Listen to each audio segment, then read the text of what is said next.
G'day, I'm Mick and welcome to So You Want a DM. I'm going to kick this series off by talking about over-preparation. That may seem like a strange place to begin, but every dungeon master I've ever come across makes this mistake at one point, and it tends to be when they're gearing up for their first campaign. Future videos in this series will cover all sorts of things you might want to think about or prepare for as a DM, so I feel I should preface those by saying that you should never get in a position where you don't play, where you put off starting a session or worse, starting an entire campaign because you feel underprepared. Chances are if you've ever even considered DMing before, you've already got enough figured out that you could just sit down and start playing. Now, don't get me wrong, I'm not saying preparation is unnecessary. You should prepare, but prepare the backbone. Prepare the logic that governs your setting, not all the details and intricacies. That way, in the moment, you can extrapolate an answer that makes sense, or just pull one out of your ass, out of thin air. If you get locked in the mindset of, I'm the god, I'm the master, I must know everything about this world or else I'm a terrible DM, well, for one, you're wrong, and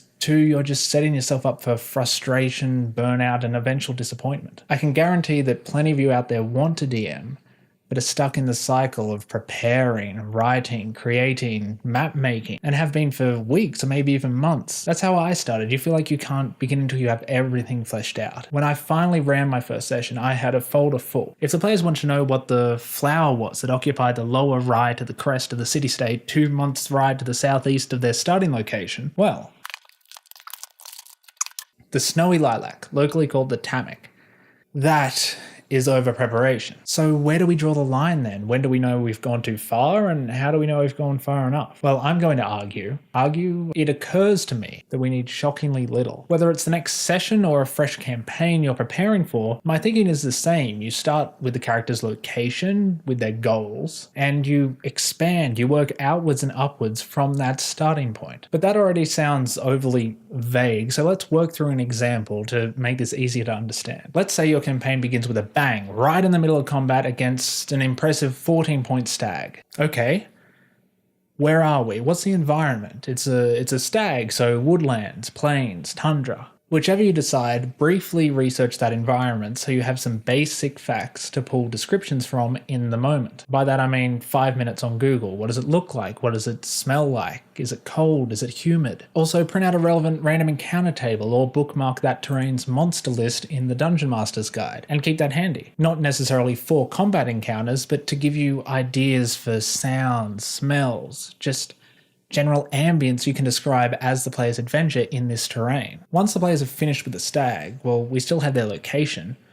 What's their goal? They'll probably want to head back to the nearest town, so how far away is that town? If it's more than half a day away and it's already getting late, they might need to stop, camp, and take watch in rotation. So by saying it is a half day, a full day away, we can force the players to camp the night. If you haven't run a game before, what I've just described does not sound like much. There was a stag and a campsite, but that could be anywhere from 2 to 4 hours real time already, especially with new players. And depending on how long your sessions can go, well, that could be it for the week. But let's keep going. Your players powered through that forest and you run 12-hour sessions. There's no stopping it. The players are getting to that town. This is where some prep will come in handy, but we won't need as much as you may be thinking. Get a list of names for any surprises and then flesh out a half dozen NPCs with important jobs, important roles in the town. Now, what do I mean by that? Well, an innkeeper, a couple of store owners, so a blacksmith and a leather worker, a town master, and then get one or two that don't have these go-to jobs, but will be more than a name in the crowd and can be adapted to fit any role that you're not expecting to need. To these 6 NPCs, let's add some traits. Now you can just grab some flaws and personalities from the player's handbook or come up with them off the top of your head. Now the innkeeper is broke. He'll pinch every penny and even get violent if not paid within moments of supplying his goods. The blacksmith is a fraud. He's actually just the apprentice. The real master blacksmith disappeared 2 moons back,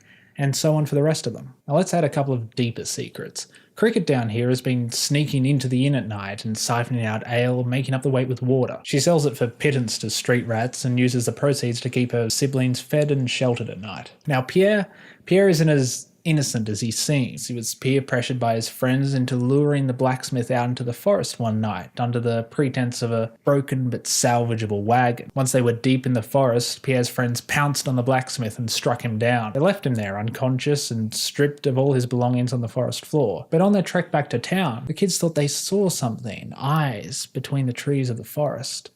They ran all the way back, they made it home, but the blacksmith was never seen again. Now when the players grab a stranger in the street, well, maybe she smells quite strongly of alcohol, but the more perceptive members of the party notice she isn't suffering any of its effects. In the inn, the party drunk may notice the poor quality of the ale and refuse to pay, and Vaughn is having none of it. There's a deceptive level of depth here and potential for many hours of gameplay from just these few minutes of preparation. A multi-session adventure could arise if the players set off after the blacksmith. I know what you're thinking though, what if they ignore it? What if they ignore the inn, kill the blacksmith for shoddy workmanship, and rob Cricket of her ale without even stopping to think why she had it? We haven't prepared anything else. Then A, they still played the way they wanted to play and by the sounds of it had fun, and B, they will ignore it. They will always ignore it. No matter how much you prepare, they will always find some way around it. So you've got a choice. You can either roll with it or you can railroad them. And if you railroad them, they'll click onto what you're doing and probably grow to resent it.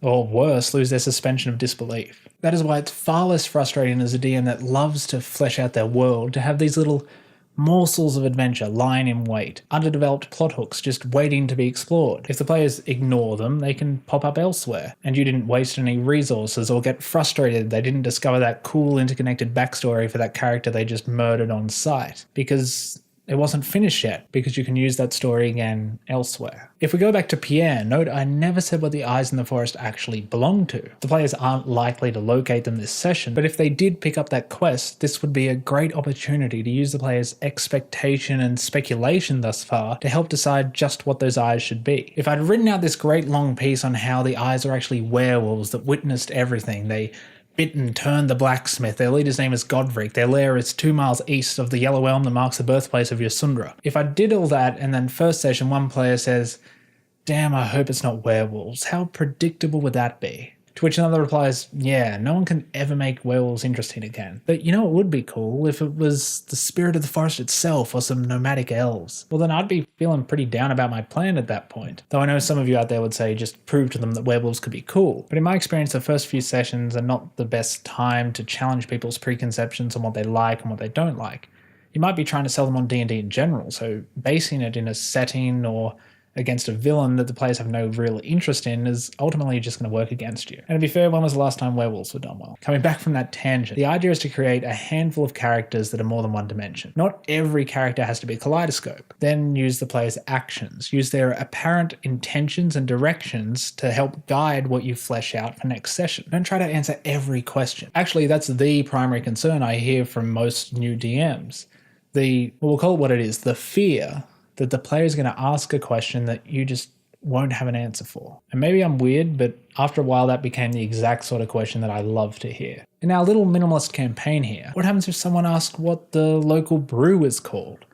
Granted, I've never had anyone ask that question before, and to prepare that for every inn in every town in your setting, that's a level of detail that would make me a little concerned for your sanity. When they do ask, improvise. Oh, but we don't know how ale is named? Who cares? It's your world. It's named however you want it named. Just say something, anything. Even if you say Toadstool or Angelina. If it doesn't make sense, the players are just going to latch onto it and love it even more. Angelina? Why is it called Angelina? Granted, that's another question to which you'd need to respond with more improv. Oh yes, the brewer is a blind man. He went blind a few years ago. That's another story for another time. But this particular drink is called Angelina because when he drinks it, he thinks that he can see her again. Yes.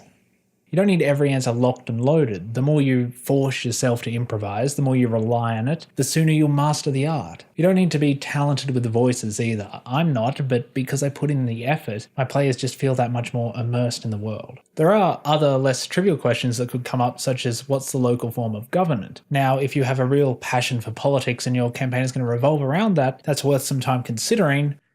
Eventually. For the majority of campaigns, this guy answers to this guy will more than suffice. Of course, this entire video thus far has been predicated on the assumption that you run a campaign where the players choose their own story. The world is their oyster, and If they get a goal in mind, say finding and taming griffins, or they get intrigued by a specific NPC that you never thought would be more than a name in the crowd, well then you will move astral and material, you will turn the cogs behind the scenes and create adventure and intrigue for them along the way. They set out to tame griffins and somehow became honoured heroes of a Myconid colony. But not every player wants that weight on their shoulders. Plenty just want to enjoy the story you've prepared and sit back for the ride. Equally, there are DMs who have a story they feel they want to tell. And if that sounds like you, then no, you still don't need weeks to prepare. Flesh out the main characters in your story. What are their motivations? What drives them? What do they want? And why do you want to tell their story? Next, determine the nearest crossroad events or flashpoints. These are the defining moments that the characters central to your plot are working towards, and their outcome will likely be influenced by the players. Don't prepare far past that point. So if, for example, you're telling the story of a cult of tieflings who are trying to summon Gratz back to this plane, they believe he will restore their beauty. That's their goal. To achieve it, they need access to a restricted artifact in the capital, perhaps kept in the temple to a god of beauty or order. To gain entry to the temple, they need holy symbols from spiritual leaders in that order, one of whom we'll say is currently in this town, we'll call it Hook River, with the players, as are a handful of these tiefling cultists ready, waiting to strike. Well, great, that's plenty to work with. Now, quickly generate some cultists and the priests to the same extent we did with the townspeople, and outline their movements up to the flashpoint where the players are likely to intervene, in this case their confrontation. So the cultist is staying in the inn, waiting for the priest to make himself known. The priest will arrive in the town after the players do, and then head straight to the leatherworker, an old friend of his. He will then head to the local inn to collect donations from the patrons. The cultists will recognize the priest there and follow him back to the church and camp outside until nightfall when they strike. The cultist's intent is to kill the priest and immediately flee the town, symbol in hand. The priest intends to stay in Hook River for a week or so, doing good here and there, and then move on to the next town. We now have a handful of moments where the players can pick up your main quest and you'll be able to walk them straight into it. That's all you'll need. In one session, they're not going to make it out of Hook River into another town. At most, they'll interrogate the cultists, learn their plans, and then set off towards the capital. But interrogating the cultists, that could be an issue. We don't know anything about them. What do they want? Well, we know what they want. How do they dress? What's their structure? Who are their leaders? Just take a step back. The cultists aren't going to spill the beans on the entire operation. Chances are they don't know much beyond their own mission. When you're given these questions, who do you work for? They mainly answer, we serve, or throw a name out there. Gain, we serve Gain. Who's Gain? I have no idea.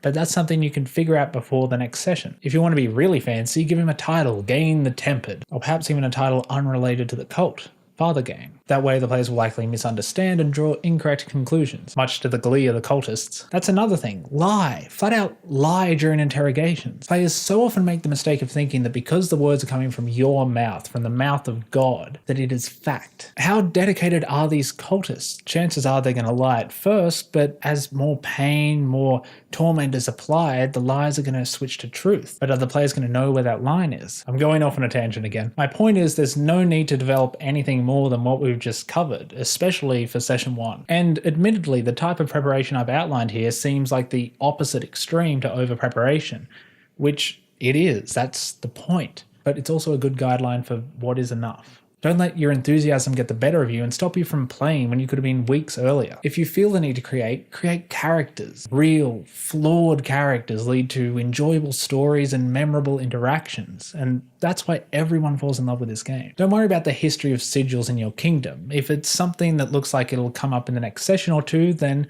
sure, but if it's just a passion project, then perhaps channel some of that passion into something more immediately relevant, like custom random encounters or player backstories. If you are one of those soon-to-be DMs stuck in the preparation loop, then you'd have way more figured out than we do with Hook River by now, so there's really no excuse for you not to start playing. Yeah, I know, you want to have everything fully interwoven. You want to have the motivations of the bartender's old thieves guild worked out.